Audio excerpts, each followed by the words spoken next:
Assalamualaikum warahmatullahi wabarakatuh. Waalaikumsalam. Alhamdulillah, jumpa kembali dengan saya Khalifah Sati Haji Muhammad Sodi Al-Waludin di dalam channel Buya Pasaman Timur pada Makom Majelis Zikir Ma'rifatullah. Pada kesempatan kali ini kita akan kembali bermujakarah dengan guru mursyid kita Syekh Nur Muhammad Buya Irwan Maulana Al-Khalidi, yang pada kesempatan kali ini beliau sudah ada di tengah-tengah kita dan beberapa jemaah yang mendampingi kami untuk sama-sama bermujakarah dengan beliau.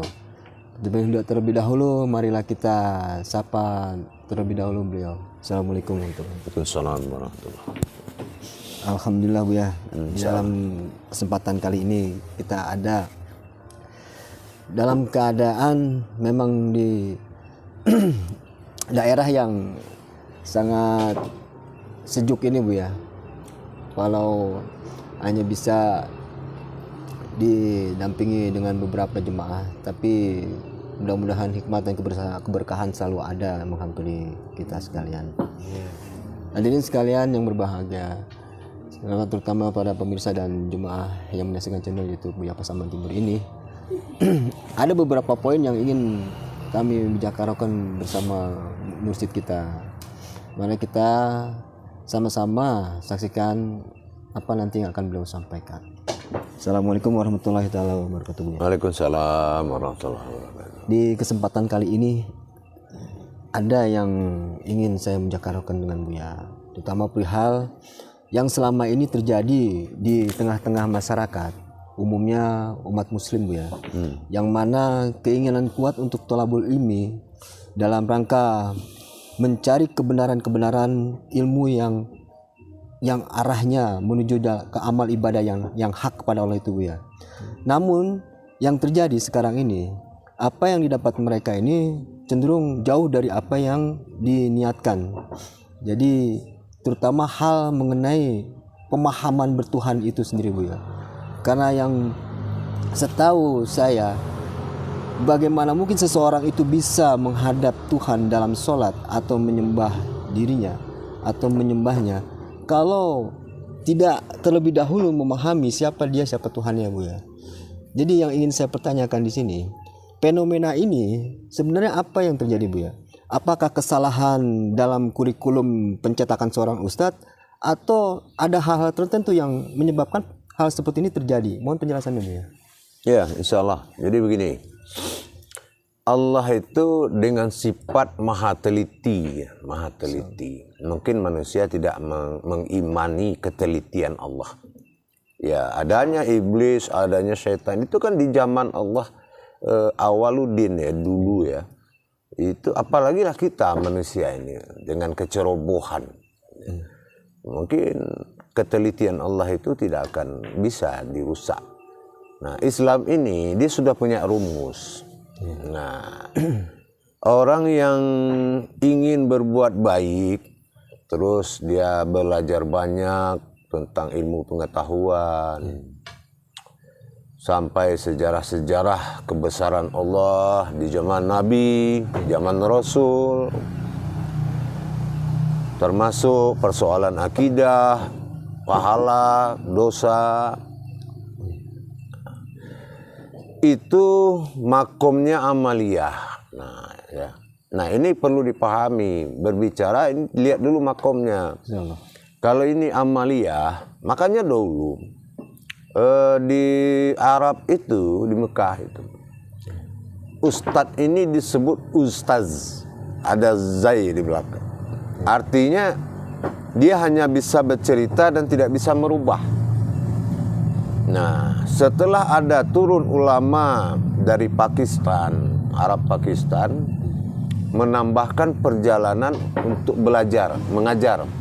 Nah, ini dinamakan dengan ustad. Nah, masuk dalnya. Nah, ini yang dipakai sekarang. Harusnya, ya, harusnya. Tapi konsep Allah ini tidak bisa dilanggar.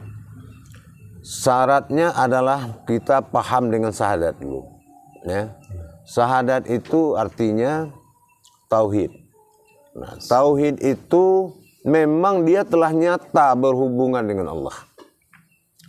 nyata Tuhannya pada diri, nyata keumatannya pada diri. Nah, itu mengambil hak. Nah, yang kedua mengalami masa tafrid. Dan dia pernah mengalami ibadah dalam masa merasakan. Nah, sehingga rasa apapun yang mengganggu ke diri dia, imannya sudah kuat. Nah, yang ketiga yaitu tajrid. Tajrid itu mengalami. Nah, selama dia beragama Islam, apa yang dia alami dengan Allah? Nah, ya kan? Itu kebenaran. Kalau kita sudah memasuki 3 kebenaran Allah dalam tauhid tadi, makanya syahadat itu urutan pertama di dalam Islam itu. Kenapa? Baru sholat. Di sini ini penuh filter, penuh penyaringan. Kehati-hatian Allah di sini. Kebenaran orang ini memang Allah Tuhannya apa enggak? Itu dalam syahadat. Apa saja syahadat menyatukan, syahadat langsung ahad menjadi satu. Pernah enggak dia menyatu dengan Allah? Jadi setelah mendapatkan derajat-derajat itu, maka dia diberikan hak oleh Allah. Nah, kalau sudah diberikan hak, itu tidak perlu lagi belajar, baca buku ini, sudah nggak perlu lagi. Apa yang dia inginkan Allah siapkan. Atau dalam istilah kata, dia sudah mendapatkan ayat yang tidak terputus itu. Mengalir kayak air. Apapun yang mau dibahas. Nah, kalau istilah orang-orang dahulu, kaji itu sudah tumbuh. Bukan ada berupa pengalaman, tapi sudah tumbuh berupa kekuatan. Ayat suci itu sudah bisa dilihatnya dengan batin. Nah, itu. Kalau kita ingin punya niat menjadi seorang alim, jadi ulama, itu ada syarat-syaratnya gitu. Insyaallah Bu ya. Memang syarat-syarat itu pernah saya mendengar, cuman saya kurang menyimak pada saat itu. Ada yang menyatakan bahwasanya itu ada syarat hakikat. Yang ingin saya pertanyakan, perihal syarat hakikat itu sebenarnya apa Bu ya? Dan seperti apa seharusnya kalau itu jadikan sebuah persyaratan untuk petunjuk? Iya.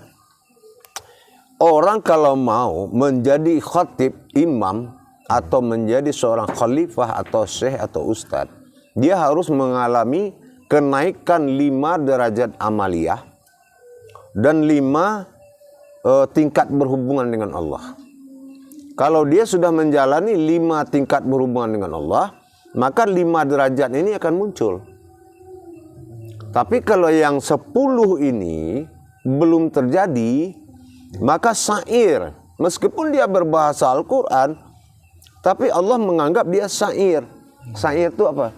Cerita yang disukai oleh setan. Itu syair. Tapi kalau syiar, cerita yang disenangi oleh manusia. Maka dikatakan Rasulullah, syair itu adalah orang yang selalu diikuti oleh setan. Atau dikatakan pengikutnya bisa setan. Nah, gitu. Kecuali syiar. Gitu jadi Bu ya. Tapi di antara 10 itu apa aja Bu ya? Nah, kalau boleh tahu ya. Pertama muslim kasab, ini amaliyahnya. Iya. Ya. Insyaallah. Muslim kasab itu artinya dia itu hanya patuh kepada peraturan aja. Habis sholat pulang, tidur, azan ke masjid. Dia patuh gitu aja. Nah, tapi dengan kepatuhan dia tadi, nah baru dia mendapatkan petunjuk. Apa? Perubahan ke diri dia. Nah, karena patuh itu adalah amanah. Bagaimana ke syariat aja dia nggak patuh, bagaimana ke ilmu? Iya. Ya kan? Nah, itu namanya muslim kasab. Nah, tauhidnya, nah lihat aja jari saya begini yang saya ngomong ya. Iya. Pertama muslim kasab, ini orang biasa aja. Nah, ini tauhidnya tauhid din. Hanya menjalankan peraturan aja. Nah, kalau baca Quran ya tulisan aja yang dibaca. Nggak penting lah apalah gitu. Yang penting bacalah tulisannya. Nah, tapi lama-lama timbullah satu petunjuk. Kalau ini berhasil nih, Saking lamanya sering baca Quran, datang rasa suka. Kayaknya harus baca Quran lagi ya. Timbul rasa suka. Nah, ini muslim kasab tadi. So. Lalu dari semua syarat hakikat itu ya, sebenarnya yang paling dominan atau harus apa katakanlah syarat yang paling penting itu apa Bu ya sebenarnya? Itu yang 5 itu penting dan itu wajib dijalankan. Oh gitu ya. Kita mencapai keustatan di mata Allah itu nomor 1 dulu. Kalau di mata manusia cukup pakai sorban. Iya. Berani nggak orang macam-macam dengan orang pakai sorban, pakai peci putih, hilang 5 bulan, hilang dari Mekah, selesai. Manusia bisa dibohongin. Iya. Tapi ada alat-alat Allah di dalam diri ini yang selalu jujur sama Allah. Nah, salah satu mukazzabal fuadu marwa. Nah, sesungguhnya hati manusia itu tidak bisa berdusta. Iya. Nah, jadi itu muslim dengan Tauhidnya. tauhid tadi. Nah, muslim kasab, tauhidnya tauhid din. Nah, setelah dia ini benar-benar, maka Allah berikan ke dia suatu perubahan. Naik muslimnya, yaitu muslim sa'adah. Sa'adah itu seperti kalau kita dalam bahasa sunnah seperti kesempurnaan lah fatonah. Dia tidak perlu terlalu terpikirkan keduniaan. Manalah, sudahlah. Wah, temannya beli mobil, ya insya Allah lah ada rezeki. Udah nggak ngejar. Nah, ini dalam bahasa ibadah dinamakan zuhudiyah. Zuhudiyah itu masa sempurnanya datang. Kenapa? Karena saking patuh tadi. Ini jaminannya kalau nggak berhenti patuhnya ke peraturan. Nah, itu datang zuhudiyah. Oh, datang istrinya umpama, tuh tetangga kita udah beli mobil. Nah, kalau zuhudiyah belum datang, tenang aja. Nanti tipu sana tipu sini. Tuh adik, kita juga sudah punya mobil. Itu belum zuhud dia. Karena itu diberikan Allah kemudahan adalah jiwa yang tenang. Itu zuhudiyah. Zuhudiyah. Nah ya. Nah, muslimnya apa? Naiklah muslimnya muslim mukmin. Yaitu kepingin dia belajar. Rupanya sholat terus, saking rajin. Iya. Kepikiran nih, Allah ini gimana Tuhan ini? Iya kan? Iya. Kalau begini ceritanya saya cari guru nih. Subuh, rajin, saya semua zikir. Sebetulnya saya nggak kenal dengan Allah ini. Nah, mulai dia. Kepinginlah dia ingin menuntut ilmu. Nah, ini sudah naik ke muslim mukmin. Dari muslim zuhudiyah tadi, muslim itu udah naik ke muslim mukmin. Kepingin dia belajar. Nah, di sini tauhidnya sudah menuju tauhid ilahiyah. Ingin dia berhubungan. Tauhid ini kan maksudnya berhubungan, artinya berhubungan. Oh iya ya. Saya kayaknya harus belajar tentang Tuhan ini. Nah, berarti sudah tiga-tiga nih. Ya, mulai tauhid din sampai ke tauhid zuhudiyah, baru naik ke tauhid ilahiyah. Kepikiran Allah. Saya gimana cara berzikir sama Allah? Zikir tiap malam. Cuma saya nggak tahu Tuhan saya siapa. Nah, sudah naik ke tauhid ilahiyah. Nah, di sini muslimnya dinaikkan Allah derajatnya menjadi muslim muksinin. Nah, sudah kepingin dia mengajar orang. Itu. Kepingin dia ngajar. Nah, jadilah guru ngaji. Nah, gitu. Jadi bagaimana hanya dengan apa yang dia dapat atau dia belum pahami ketika dia ini ada keinginan untuk mengajar Bu ya. bukankah akhirnya dia akan menyesatkan atau katakanlah tidak sesuai dengan target bahwasanya seorang ustadz itu harus bisa merubah atau mungkin mengajak dalam sebuah kebaikan itu sendiri, Bu ya? Apa cukup dengan tampilan saja atau bagaimana nih, Bu ya? Kalau nggak bisa. Ustadz itu akhidatul karimah. Batasannya di situ. Merubah akhlak buruk menjadi baik. Sampai situ aja tuh. Nah, nanti diserahkan ke guru rohani. Ulama namanya. Ulama rohani. iya. Ini kan nggak dimakannya sendiri, nggak diseserahin, nggak diajar. Ada syekh di situ antar. Iya. Ada guru mursyid situ antar. Kayaknya anak kita ada rajin sholat. Ini nggak bisa kekal jadi murid.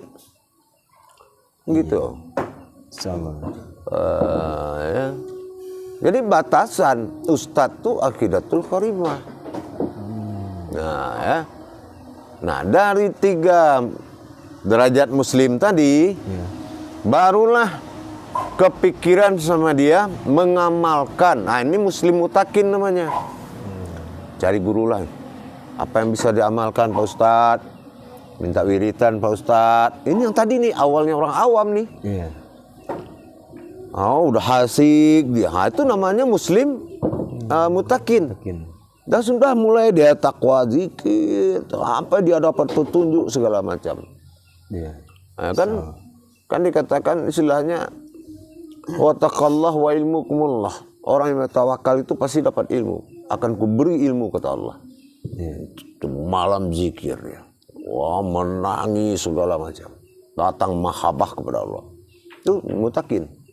Nah, di tauhid dia dari ilahiyah tadi, terbukalah, naiklah tauhid ghaibiyah. Nah, itu yang bikin dia nangis. Ini yang bikin dia senang. Rindu pada Allah, rindu kepada Rasulullah. Nah, gitu naik. Jadi nggak bisa kita paksakan pakai tim. Kamu bilang saya itu ustadz, nah. Kamu kan guru SMA, kumpulin murid. Nggak bisa diakal-akalin. Makanya jatuh kita itu kalau sudah akal bekerja, kebanyakan ini maaf kita tidak menzolim orang ya. Cara dia jatuh dari kepemimpinan agamanya itu memalukan. Dengan kawin banyak, dengan menipu uang zakat, sampai triliunan. Inilah kalau tidak melalui proses tadi. Yang terakhir nih Khalifah, yaitu setelah dia mutakin, kata Allah dalam surat Al-Baqarah ayat 2. Zalikal kitabul la raiba fihi hudal lil muttaqin. Tidak adalah keraguan-raguan di Al-Quran itu oleh orang yang sudah mutakin. Orang mutakin itu orang yang yakinnya luar biasa. Nah, dia bisa menembus apa aja diajarin gurunya, dia bisa nembus. Nah, nanti nih barulah naik terakhir. Yang kelima derajatnya muslim arifin. Nah, kalau muslim arifin tuh muslim yang sangat paham dan mengerti. Kalau begini ayatnya, begini maksudnya. Kalau begini ayatnya, begini maksudnya. Kalau begini orang ini, begini sifatnya. Itu arifin.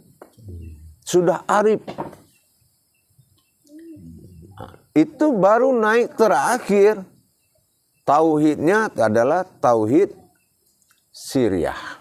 Terbuka rahasia Allah ke dia. Itu udah boleh jadi ustaz, nggak apa-apa. Jangan kesepakatan dia modal dengan judul pengajian, rak-rak buku di rumah sampai sekamar. Itu nggak ustaz dari Allah itu. Itu akidatul karimah. Orang yang mencegah keburukan untuk menciptakan kebaikan. Dan berbicara amaliyah. Bawa orang ke surga. Larikan dari neraka. Tapi persoalan Tuhan, jangankan satu lemari bukunya, satu huruf aja dibekali, dia harus ketemu Allah. Itulah alim. Nah itu beda. Makanya dikatakan kalau belajar tentang agama, pedomanlah kepada alif yang nyata. Tapi kalau ingin mencari siapa diri dan Tuhanmu, carilah di alif pada bismillah yang tidak kelihatan. Tuntunannya sudah beda. Nah dia nggak mampu menuntun ke situ. Makanya dibawa. Ingat, imam kita 4, yang lain nggak ada yang imam lagi. Termasuk Muhammad pun nggak imam. Saking mengejarnya imam dari sisi fikih. Nah ini membawa manusia seperti yang ente bilang tadi. Apa sih yang betul? Imam ada 4. Mau Hambali, mau Hanafi, mau siapa? Kalau saya jujur aja nih, saya Hanafi. Sama aja. Dia sudah Ustadz Hanafi, semua ikut Hanafi kan gitu. Kayak partai. Nah harusnya nggak begitu. Mampu nggak kita membongkar keberadaan Allah dalam diri manusia itu, sehingga jelas mana manusia, mana Tuhan. Kalau nggak sholat untuk apa? Nggak jelas umat, nggak jelas Tuhan. Rukun rakaat itu nggak wajib. Yang wajib sholat menghadap Allah. Kan gitu. Makanya kalau ada syekh nggak ada yang berani datang. Karena ketahuan cerita sholat. Karena orang nggak mau cerita yang lain gitu. Untuk apa kamu hitung di pasir di pantai bertahun-tahun tapi masuk ke laut aja nggak pernah? Nggak ke laut Pak. Ini nih pasti dihitung kapan selesainya. Nah, itulah kekayaan Allah. Ada akbarullah, kebesaran Allah itu meliputi sekalian alam. Itulah cerita. Ada qudsi Allah, kekuasaan Allah ada pada diri. Dan ada arasullah, kekuatan Allah. Nah inilah yang harus dicari. Gitu. Jadi akan hal seperti yang tadi Buya sampaikan, persyaratan-persyaratan. Kalau saya mengamati sekarang ini tampil-tampil yang dikatakan ustadz lah atau modelnya secara instan dan artinya yang kata dia sepertinya tidak memahami proses yang tadi tidak melalui proses-proses yang tadi Buya sampaikan secara hakikatnya gitu. Tapi yang namanya kebenaran pastilah itu akan terungkap dengan sendirinya. Namun dalam hal ini ada lagi yang ingin saya pertanyakan Buya mengenai perihal orang yang mengalami 5 proses ini, apakah ini sama diartikan dengan kenaikan derajat rohani mereka juga atau bisa dikatakan seperti itu juga, Bu? Iya, jasmani rohani. Jasmani rohani ya. Iya. Kenapa saya bilang jasmani rohani? Kalau perbuatan amal itu kan perbuatan jasmani. Kalau dia cerita kebaikan, tidak boleh. Kalau sudah bersedekah nggak boleh disebut-sebut. Itu kan amaliyah. Ya. Nah, sisi rohaniahnya apa? Ulama tidak boleh bersedekah harta. Ulama harus bersedekah ilmu. Satu ilmu dia sedekahkan, itu dijual seluruh isi bumi ini untuk membeli ilmu itu nggak bisa dibeli. Saking mahalnya.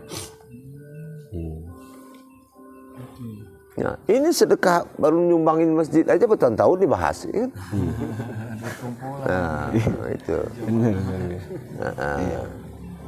Jadi ternyata banyak kekurang pahamannya ya, yang lebih memperhatikan lagi, terutama orang-orang yang mencari ini Bu ya, yang memang sungguh-sungguh untuk menuntut ilmu. Apakah bisa dikatakan ini adalah satu proses perjalanannya, dikatakan seperti itu, atau memang yang dikatakan bisa karena dia tidak memahami bahwasannya mana sih sebenarnya yang harus dia lakukan terlebih dahulu, antara dia langsung menjalankan atau dia berilmu dulu, kan gitu Bu ya seharusnya. Sebetulnya nggak seperti itu. Dia lupa sebagian teman kita ini kalau di dalam kebaikan ada ujian Allah. Itu jarang diakui itu.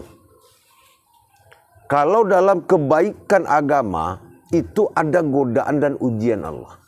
Bukan hanya di luar agama. Contoh seorang imam. kalau datang terlambat biar disambut sedikit nih sama jamaah. Terus di depan merasa di depan, orang di belakang. Udah selesai. Runtuh semua.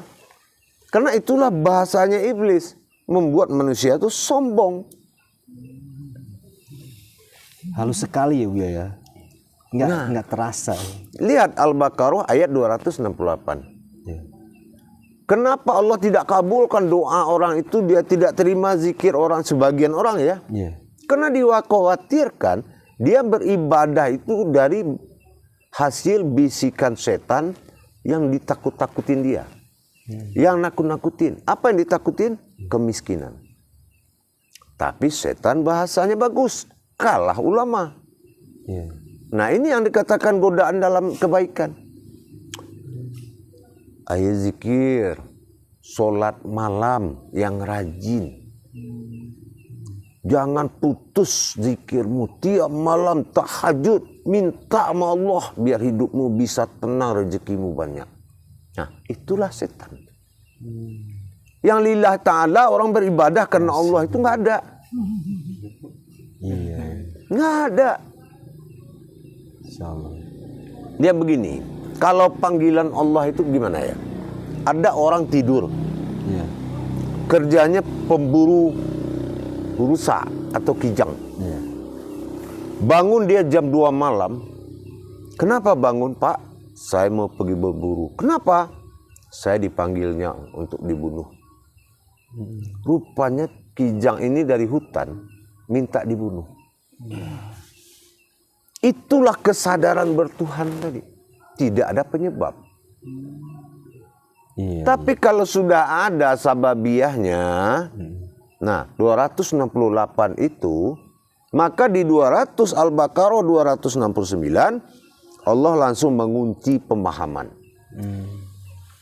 Iya. Makanya ente lihat, wah zikir, tausiah Allahu Akbar, tapi nggak paham-paham.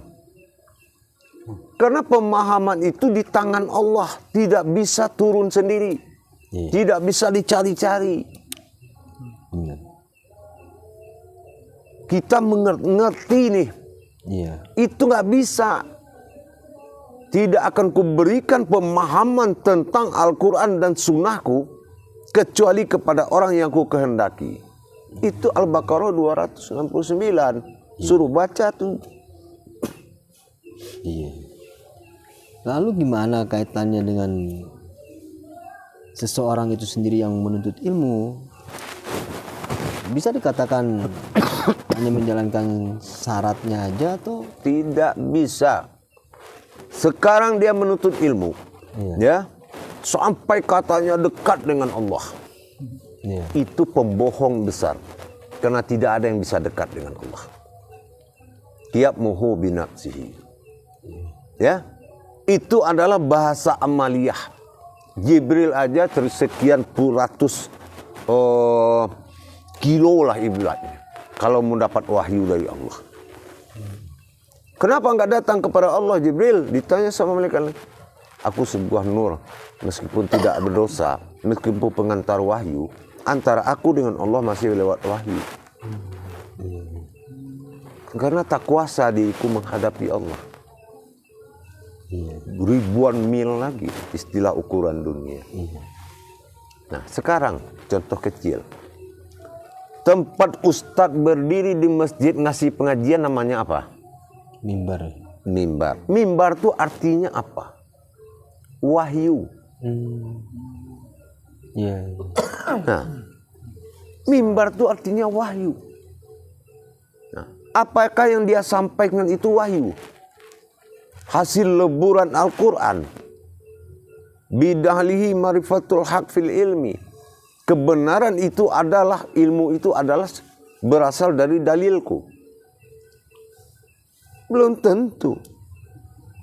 Dia yang dikatakan itu apa? Yang dikatakan mampu itu hanya kodratku yang mampu menghadapiku, itu sholat. Hanya kodratku yang mampu mengingatku, hanya itulah zikir. Maka dicari kodrat-kodrat Allah pada diri. Iya. Berwasiat Adam kepada jasad, berwasiat Muhammad kepada rohani. berwasiat Allah kepada nyawa. Alif lam mim. Ternyata penjabarannya dari sana ya Bu ya. Insya Allah ya. Dari setiap kejadian Bu ya. Ini yang agak uniknya. Berangkat dari pengalaman selama ini, terutama yang kita kerjakan ini Bu, dalam rangka syiar untuk menyampaikan amanah-amanah Allah supaya langsung sampai kepada umat itu. Dari pemasukan komentar-komentar dan katakanlah surel atau email itu sendiri, ada yang takjub, ada yang macam lah Bu, segala pendapat beliau, dan kebanyakan memang positif ya tanggapannya itu. Namun yang jadi katakanlah sebuah pertanyaan bisalah dikatakan seperti itu. Kenapa hal seperti ini seakan-akan baru terjadi sekarang? Jadi kemana saja ustadz atau ulama atau katakanlah kebenaran yang disampaikan itu, yang saya rasa awal berangkat biasa saja, tayangan-tayangan di channel YouTube Buya Pasaman Timur. Tapi sampai sedemikian rupa yang terjadi, yang terkena, yang langsung sampai ke umat itu Bu ya. Ini sebenarnya apa yang sebenarnya terjadi nih Bu? Ya, sekarang gini, manusia itu alat bagi Allah. Nah, kalau seorang pembawa agama nggak tahu dia alat-alat Allah di diri manusia, manusia tuh nggak tersentuh. Kagum mungkin kagum. Kenapa? Ya mungkin duit dia banyak, dia sekolah luar negeri. Kagum, kayak Isra Mi'raj. Iya. Rasulullah berangkat ke langit. Ya nama Rasul ya iyalah. Kita mana sanggup. Yang ada adalah perpecahan rohani. Dia orang makrifat, kita orang syariat, bedalah. Mana bisa orang makrifat nggak pakai syariat? Apa yang mau dijalankan? Tapi kenapa ini menjadi perpecahan? Padahal itu satu kesatuan, makom, jalan-jalan Allah. Dia nggak mengakui nih kalau sholat hakikat tuh bisa dilakukan. Tapi kalau dia sakit kakinya nggak bisa berdiri sholat, dia duduk, itu udah hakikat namanya. Tinggal lagi dia terus tahu bagaimana cara bekerja dalam duduk. Gitu. Nah, sekarang coba ada seorang ustadz bertanya jamaahnya, menurut hadisnya dalil dia aja tidak menyelesaikan sengketa rohani umat kepada Allah. Dulu waktu Abu Bakar nggak begitu sholatnya. Ini bukan masalah Abu Bakar, ya. Ini masalah adab seorang manusia dengan Tuhannya dalam melaksanakan sholat. Mana yang katakan jatuh sembahyang dalam amaliyah, jatuh ke sholat dalam ibadah, atau ifa'alus sholah hanya mengerjakan, ikamati sholah mendirikan. Nah, kan kupaslah Toha 14 itu. Ngapain pindah kitab? Pindah nabi, pindah Tuhan. Karena dia itu aja. Iya enggak? Nah, diambil kitab bisu Tuhan. Ya kan? Itu kan hadits qudsi yang difirmankan kepada Muhammad, dihadiskan oleh umatnya. Karena ketidakmampuan menghadiskan Al-Quran, pindah ke kitab lain. Sekalian aja pindah Tuhan. Nah, itu. Betul nggak? Jadi sampai sedemikian Ibu ya. Nah, pentingnya seorang yang menyampaikan. Ada yang mengaji bisa. Kan ente merasakan orang nanya. Apa kitabnya Buya tuh? Udah tahu saya mursyid, ditanya lagi kitab. Kalau ustaz nggak apa-apa tanyakan. Karena dia amalan sunnahnya banyak. Sunnah itu ibarat ranting. Ya kan? Iya. Nah, nikmat itu ibarat buah, keindahan ibarat daun. Tapi jangan sampai ranting buah daun nggak ada pohonnya. Buah biasa busuk, daun biasa gugur, ranting biasa patah. Pohonnya. Iya. Benar. Selalu. Ya. Jadi ternyata itu sebenarnya yang terjadi. Terkadang kan memang di kondisi sekarang ini untuk katakanlah menopang kehidupan seorang sampai berani membawa sebuah kebenaran tanpa memiliki satu bahan. Adapun bahannya ngambil sini, Bu. Dan itu pernah saya ya salah satulah di antara kawan saya sendiri, Bu.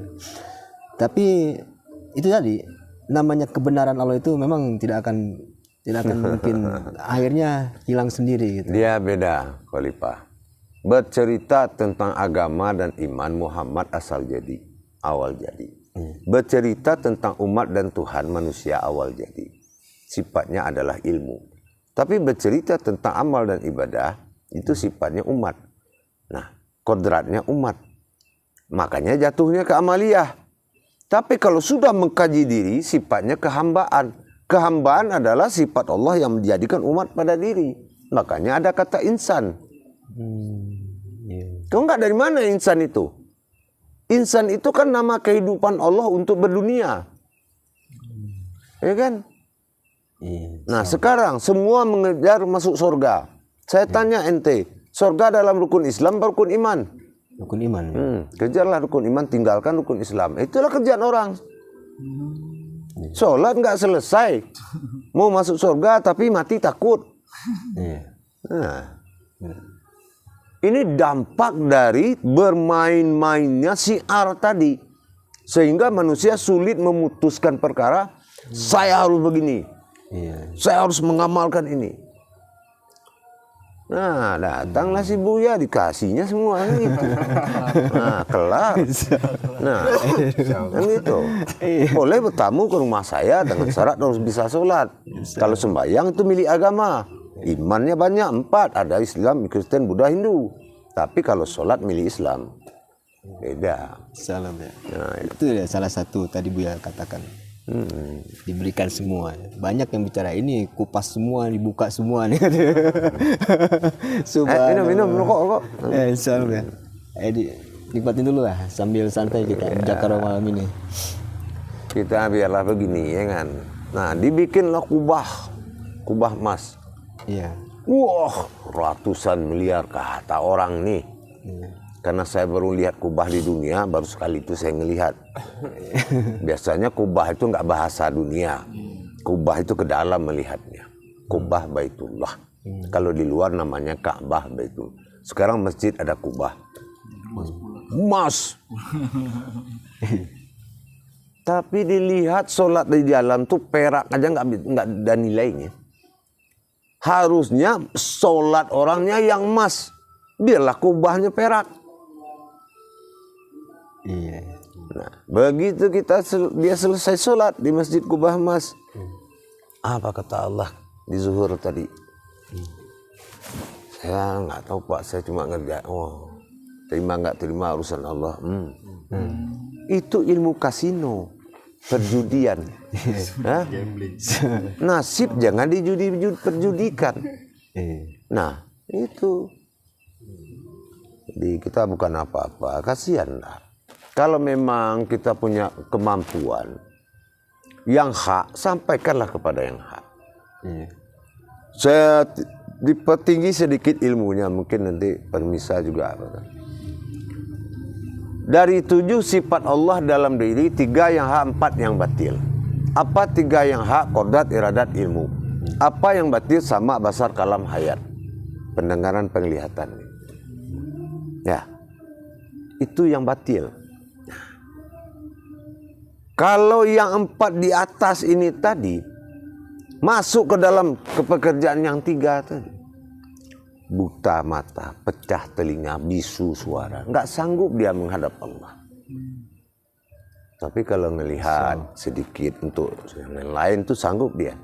Tapi kalau untuk menatap Allah nggak ada yang sanggup.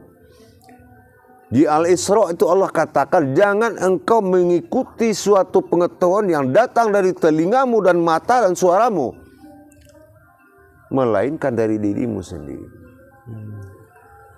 Kalau nggak salah Al-Isra 63 aja. Nah. Jadi 7 sifat ini yang dikatakan kodat iradat ilmu ini kelengkapannya seperti apa nih, Buya? Nah, kelengkapannya begini. Ente kalau nuntut ilmu apa yang dulu? Kalau seandainya ini saya nih datang ke saya mau nuntut ilmu. Nah, ilmu ini kodrat yang keberapa di mata Tuhan? Yang ketiga. Yang ketiga. Iya. Kodrat, iradat, ilmu. Iya. Kodrat bersifat Tuhan, iradat bersifat Muhammad. Iya. Berarti udah terjamin dong yang dua tuh. Iya. Kalau sudah terjamin baru saya serahan ilmu. Begitu. Nah, Berarti harus paham kodat iradat dulu dong kalau gitu, Buya. Sebelum diserahkan ilmu. atau bagaimana mau ya? menggeser posisi Tuhan dengan mendahulukan ilmu. Nggak bisa begitu. Harus belajar tentang kodrat-kodrat dulu. Kalau kita sholat, mana manusia, mana Tuhan. Belajar dulu yang baik. Itu kodrat namanya. Iya. Iradat bersifat Muhammad. Dalam sholat, imammu adalah Muhammad. Di mana hakikat Muhammad pada diri kita?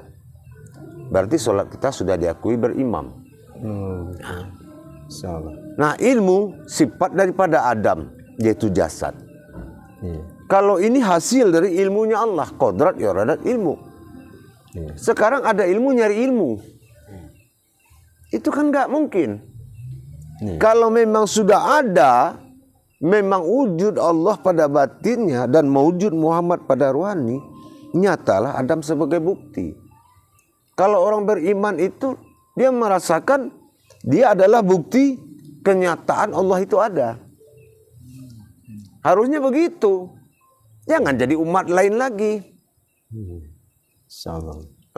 Itu. Nah, sekarang tibalah datang orang membawa sejarah sunnah naik ke mimbar.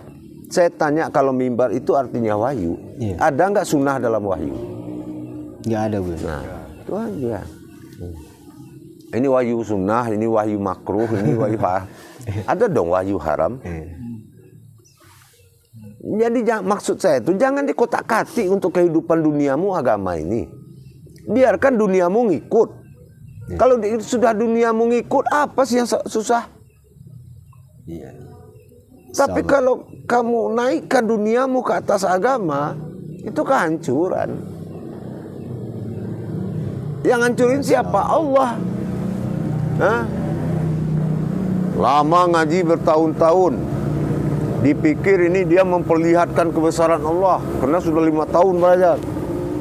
Tahun ke-5, ke-6 datanglah si guru. Ini istri saya yang nomor 1, ini nomor 2, iya ini nomor 3. Bukannya Allah yang dikenalin. Kenapa ke situ? Iya. Apa itu hasil mimbarnya? Iya. Salah. Kan fastabiqul khairat, kalau cerita tentang Allah itu lemah lembut. Makanya jangan di mimbar, Allah itu, Allah begini, kamu apa? Kamu tidak sembah Allah. Kamu sendiri juga nyembah. Maling teriak maling. Iya. Masya Allah. Iya kan? Benar, ya. Nah, sholat orang diperiksa, diukur. Tapi dari rumah ke masjid nggak ditanya orang itu dengan Allah apa enggak. Iya kan? Runtuhnya sholat di masjid itu kan gara-gara dari rumah. Dengan sombong, dengan gagahnya kain sarung baru. Ya? Nggak ada Tuhannya. Tiba-tiba di masjid ngikutin imam, ada pulang. Nah, yang penting ramaikan masjid. Saking lamanya ke masjid, sepi Tuhan. Kesepian Allah sendiri, karena umatnya udah mengajar masjid semua. Nah, itu. Jadi nggak bakal menyambung. Arti dari pembicaraan kita ini muzakarah nggak bakal menyambung kalau ilmu amaliyah ini dipaksakan masuk ke ilmu ibadah, nggak bakal bisa. Kalau amaliyah sebatas kejahatan akal, iman segala macam, silakan. Jangan digiring orang masuk surga tanpa Tuhan. Dikhawatirkan datang Allah ke penghuni surga yang telah masuk surga membawa pertanyaan yang dia tanyakan yang nggak tahu kita. Itu yang bahayanya. Nah, apa yang kita nggak tahu? Assalamualaikum, waalaikumsalam. Enak di surga, enak. Apa yang dimau ada ya Allah. Ada. Sudah mau punya mobil banyak, tinggal ngomong langsung ada. Kenal saya nggak? Rupanya Allah yang nanya. Oh enggak, keluar. Masuk rumah balik saya kamu. Balik lagi. Selesai kan? Iya. Alhamdulillah. Jadi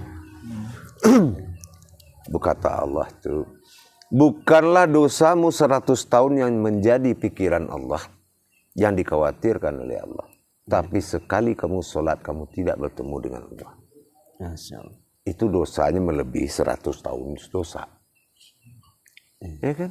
Iya. Berpura-pura mati, berpura-pura bersuci, berwudu. Semua pura-pura.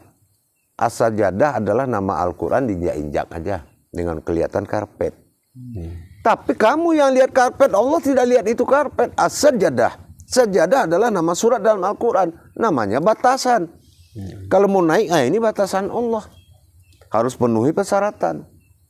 Harus naik diri yang tidak bersekutu dengan Allah, baru boleh sholat. Harusnya kan gitu. Mana yang tidak bersekutu? Al-mu'minun.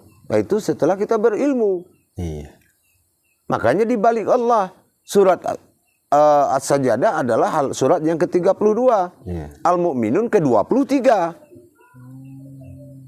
Nah, bacalah surat ke-32 dan 23. Kan gitu. Iya. Ini mentang-mentang main air, udah naik sejadah. Selesai pulang. Selesai. Pulang dari mana? Pulang injak Quran gitu. Ternyata itu yang menyebabkan berdampak pada kehidupan nyata ini ya Bu ya. Nah, sampai di rumah baru berat semuanya. Apa yang berat? Tahu berat? Berat didudukin begini. Kepala berat, leher berat, semua berat, beban berat. Padahal pulang sholat. Kita tanya malaikat, pulang sholat dia kok jadi begitu malaikat? Pertama dia pura-pura mati melipat tangan. Terus dia teriak, Allahu Akbar. Dan dia nggak tahu dia. Ketiga dia injak-injak sajadah. Ya begitulah tuh kan. Masya Allah. Subhanallah. Nah inilah yang harus dipikirkan para tokoh-tokoh dan pemuka agama. Nggak usah dididik akal dia itu, nggak usah diajar untuk berbuat baik segala macam. Kalau dia sudah dikuasai oleh Allah, Kisultanil azim wazil manil kadim wazil wajihil karim wal wa kalimatul haq. Kalau memang Allah itu sudah menguasai dirinya, maka dia akan benar. Maka dikatakan qul a'udzu birabbin nas rabbin nas. Katakanlah akulah yang menguasai dirimu. Rabbin nas, Rabb itu artinya menguasai. Nas itu manusia. Rabbi itu Allah, Tuhan yang menguasai. Malikin nas, dirikanlah Allah itu Al-Malik, Ilahin nas, dan jadikan Allah itu Tuhan. Panggilan, jadikan dia Tuhan. Patuh ke dia. Apa yang dia katakan dalam firasat, apa yang dia katakan dalam rasa, ikuti. Selamat hidupmu, kan gitu. Insyaallah ya. Alhamdulillah dari Mujakarah malam ini banyak kesimpulan-kesimpulan baik wawasan itu dan wawasan maupun kesimpulan yang sangat berharga bagi kedepannya kita, bagaimana seharusnya seorang umat, yaitu kita sendiri, untuk mencapai hal-hal yang memang sudah jelas itu yang Allah kehendaki. Dari apa yang tadi Buya sampaikan, ternyata memang banyak persyaratan, terutama ketika seseorang itu ingin menyampaikan suatu kebenaran atau suatu kebaikan pun, dia harus sadari dulu pada kondisi dirinya, terutama sudah belum dia memahami kodrat-kodrat yang ada di dirinya. Banyak ke situ Bu ya, karena itu akan berpengaruh sendiri kepada apa yang akan dia sampaikan. Insyaallah. Alhamdulillah, kiranya waktu juga nih Bu ya. Insyaallah. Sebenarnya masih luar biasa pada kesempatan kali ini mujakarahnya. Tapi seperti biasa ya, di akhir mujakarah ini saya ingin Buya menyampaikan pesan dan nasihat kepada saya khususnya, dan juga pada pemirsa dan jemaah yang menyaksikan channel YouTube ini Buya. Ya.